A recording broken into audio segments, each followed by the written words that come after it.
Well, hello there. It's Beards and Bangers, and today you join me at the unit for a little bit of an update on Penny, my Rover Streetwise.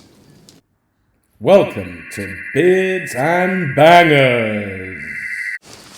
So I was hoping to start this video off with some driving, but unfortunately Penny, there's been a bit of flooding overnight here in the Aylesbury area, and unfortunately Penny has got either a BCU or an alternator issue because she had no electrics. Luckily with an L series you've got a mechanical fuel pump, so I was able to get her here to the unit this morning. But what I thought I'd do, rather than driving her, is actually walk you around, show you what we've done so far, remind you about that, and then tell you what the next steps are going to be. Then hopefully, when the weather's a bit better, we've not had a decent spring yet, have we? But hopefully when the weather's better, we'll be able to get out and do some more driving stuff with her, because I'm going to use a second car to really capture her to her best advantage, because she is turning out to be rather a nice thing. So we'll have a little look at her. She's sitting in the unit now with her bonnet up, window open. Just going to let her dry out and see if the problem remedied itself. So essentially the radio went off first. I thought, it's just loose connection, went over a bit of a bump. But then the instrument pack decided to die, so there was zero readout from that. Light stopped working, everything went a bit wrong. So she got me here, but hopefully, so a couple of days just sitting in the barn here, she will dry out and be okay. It was wet. I did go through a very deep puddle, and of course she is a little bit lower than she has been, because I'll obviously talk you through how that's happened in a little while. Maybe a telltale is there's a bit of water inside this headlight here, which I've not seen before. So I think she just got a little bit too wet this morning on the drive here, and that's why she decided to throw a little bit of a hissy fit. So if you remember when I first bought this car back in May 2023, seems like an age ago now, but it's only 12 months. She was standard height, hadn't been serviced for a long time by the looks of it. Oil was pretty murky in there. I mean, diesels are pretty murky.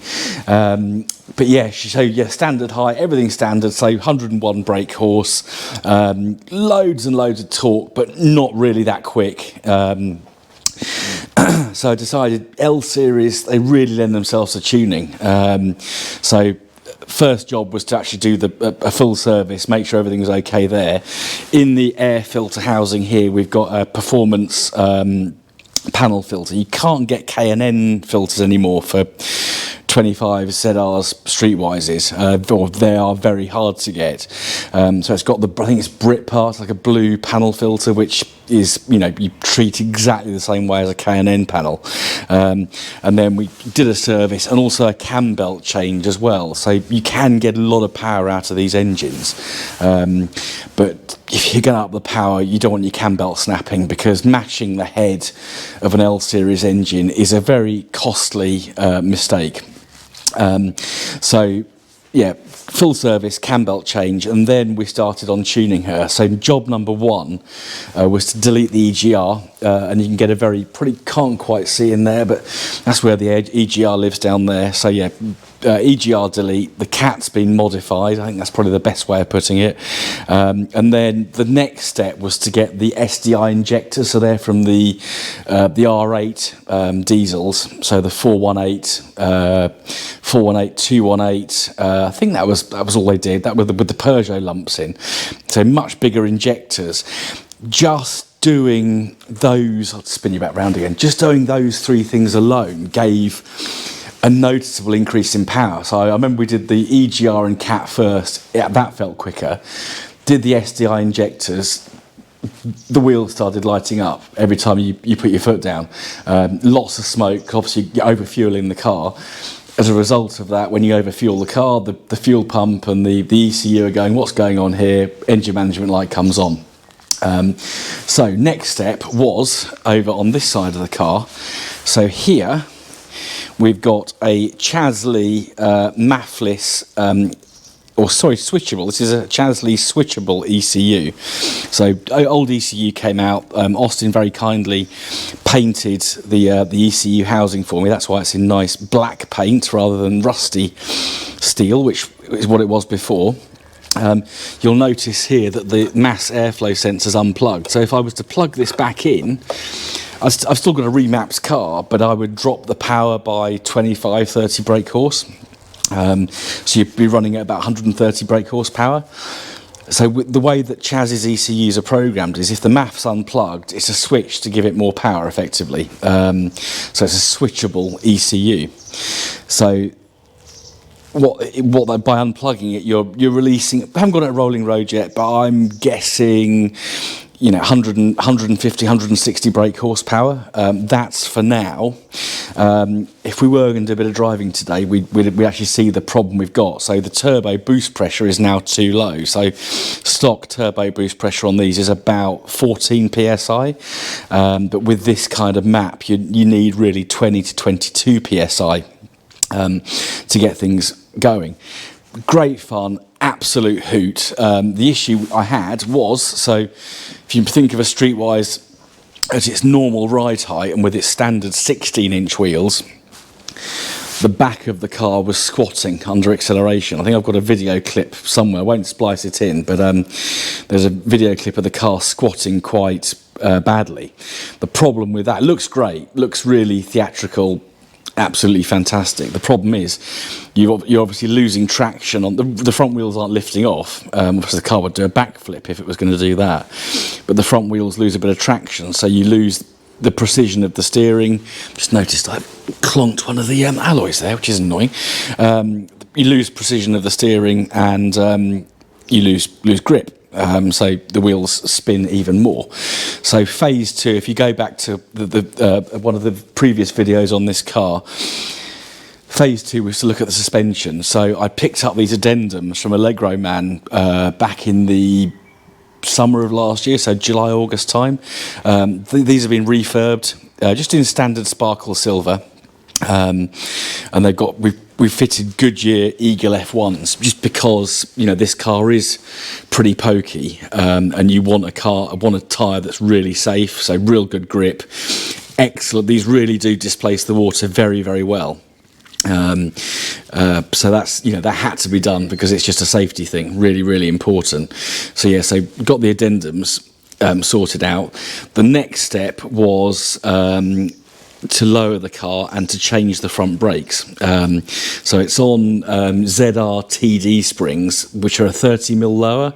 So I would say we've probably dropped the Streetwise by 60, maybe 70mm. It's not slammed. I mean, I've seen lower R3 chassis cars, but it's definitely lower. It's definitely stopped that squat because the springs are a lot firmer. The other thing you'll notice is we've got some rather nice drilled and grooved brake discs in there. I'll probably come around the other side because it's a little bit dark down there. But we've got ZR 160 hubs, calipers and carriers, and then we've got Mintex ZR 160 brake discs and the matching pads, and that really does give it a bit more stopping power, just that alone. So that's where we were with the sort of suspension up to now.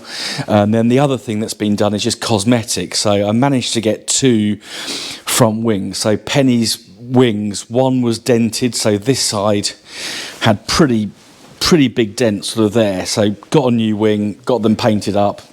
So I did the kind of prep and the colour coat, and then Matt did, a guy called Matt Ball he's one of my subscribers, hello Matt, well done to you, did the clear, a bit more colour and then the clear coats, and then Austin's fitted it, managed to find the trim clips, and obviously the same on this side. So this wing was looked okay dents wise, but it had a lot of rust kind of bubbling up here, and when Austin took this trim off, there was a massive hole beneath the trim. So that is one of the drawbacks with the Streetwise, because you have got this distinctive black trim, you don't know what's behind it, and I suspect if we were to remove the trim around the rear arches, we would probably find that we need to do new arches. So that's something we're going to have to do at some point in the future. So that was new wings. That's made it look a lot nicer. Really pleased with the colour match.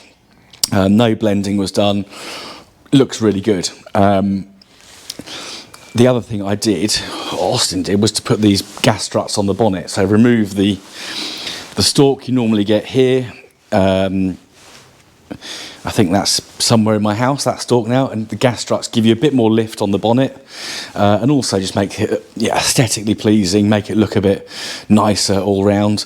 And then got these fixings, Dark Ice Design fixings here on the wings. Just need to get a couple more, I think, at some point.